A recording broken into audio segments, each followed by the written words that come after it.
And Now Foundation, India's first non-profit organization exclusively promoting internet ethics and digital well-being. Customer care fraud.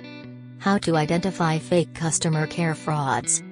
When the user calls the fake toll-free or fake customer support numbers, the user believes it to be a regular customer support center as they mimic the entire process along with the options, voice and step-by-step process which the official customer support centers have in practice. They ask to fill up a Google form which asks for complete details along with the OTP or PIN information.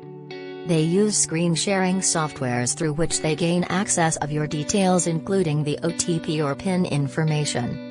While on communication, the scammers request you to provide an acceptance or confirmation asking for OTP or PIN information. How to safeguard yourself.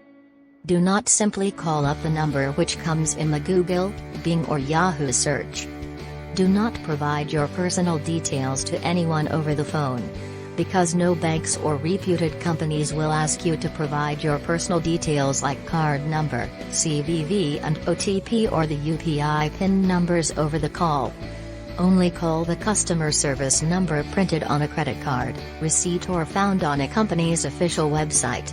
If you face any such issue, then visit to National Cybercrime Reporting Portal, www.cybercrime.gov.in or call immediately to 155260.